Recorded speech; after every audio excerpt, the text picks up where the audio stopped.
Maya. Okay, picture this. You're walking through the African bush. You're hungry. Maybe you're craving something sweet. And suddenly, this little bird, about the size of a lark, starts shouting at you.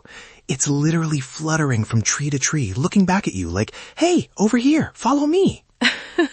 Wait, like a Disney movie? Is it going to lead me to a magic castle? Better. It leads you to liquid gold. Bees' nests. This is the Honeyguide, Maya. It's a real bird that has a literal business partnership with humans. It's the only bird in the world that deliberately guides people to food. No way. Seriously? It just knows where the honey is and decides to share? Exactly. It's this incredible thing called mutualism. See, the bird, the greater honeyguide is the famous one. It knows exactly where the hives are, but it can't open them. Bees are scary, right? They sting. But humans, we have fire, we have tools, we smoke the bees out, take the honey, and leave the beeswax and the larvae for the bird. It's like if I knew where the best secret pizza spot was, but I didn't have a key to the door, so I bring you because you're a locksmith. We both eat. I love that analogy. But wait, how does the bird know you're actually following? Does it just hope for the best? No, it's a two-way conversation. The Hadza people in Tanzania actually have specific calls, whistles, and shouts to summon the birds. And the birds respond. Research shows that using these calls increases the hunter's chances of finding a hive by over 500%. 500%? 560 to be precise. It's basically like upgrading from a paper map to a high-speed GPS. That is wild. I mean, it's almost hard to believe a wild animal would trust us that much. Is it just humans, though? I've heard stories about them leading honey badgers, too. Ah, the great honey badger debate. So there are all these old stories and even some videos of honey guides leading badgers. But honestly, some scientists think those videos might have been, staged. Oh, really? Yeah, it's controversial. A recent study from the Zoological Society of London said it might happen, but it's super rare or localized. Most of the time, it's a human-bird thing. Some experts think this relationship goes back almost 2 million years, like Homo erectus might have been chatting with these birds. 2 million years. That's a long-standing contract. Right? And here's the thing that'll really trip you up. Most birds eat seeds or worms, right? Honeyguides, they eat wax. Wait, really? Like literal beeswax? Yes, they are one of the very few creatures on Earth that can actually digest it. Most things would just pass it right through, but they have these special enzymes. It's their main jam. That's incredible. I can't even imagine the evolution required to think, you know what looks delicious? This candle-grade wax. Exactly. Pass me the paraffin. No, but seriously, they're fascinating.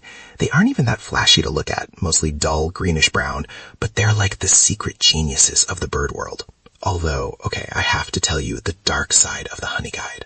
Every hero has a backstory, right? Oh boy, here we go. What's the catch? They're brood parasites, like cuckoos. Oh no, they do the egg swap thing? It's even more intense. The mother honeyguide finds a nest of, say, a woodpecker or a barbet. She sneaks in, lays her egg, and get this, she actually incubates the egg inside her body for an extra day before laying it. So it has a head start? Exactly. It hatches first. And when the baby honeyguide hatches, it has these needle-sharp hooks on its beak. It uses them to make sure it's the only baby in the nest. Oh, wow. That went from cozy honey partnership to nature is metal very quickly. It really did. But it's survival, right? That little chick is born with a mission. It's a very specialized life. It's a reminder that nature doesn't fit into our human boxes of good or bad. It's just efficient.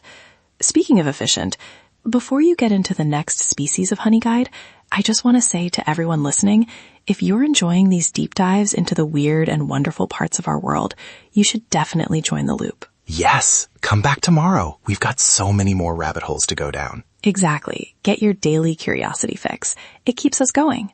Now, Leo, you mentioned there are 16 species? Yeah, 16. Most are in Africa, but 2 are in Asia. And they're all in the same order as woodpeckers, which makes sense when you think about them living in tree hollows. It's just so cool how specific their niche is.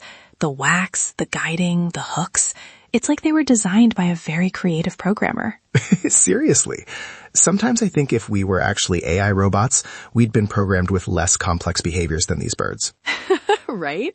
If I were a robot, my honey finding code would definitely have fewer glitches than a bird that has to trick a woodpecker and then flirt with a human. Exactly. It's the complexity that makes it beautiful. Even the way the Hadza people treat them is interesting. Some people think they leave a tip of honey for the bird, but the Hadza actually hide the honeycomb sometimes. Wait, why? That seems mean. It sounds mean, but their logic is, if the bird is full, it won't lead us to the next hive. They want to keep it hungry so it keeps working. That is a very pragmatic business move. A bit harsh, but I guess it works for both of them in the long run. It's a wild world, Maya. Literally. It really is. Well, I'm definitely going to be looking at every little brown bird differently now. As you should. They might be trying to tell you something. Hopefully just where the snacks are. Thanks for bringing this one today, Leo. It was fascinating. Anytime. See you again, everyone. Stay curious.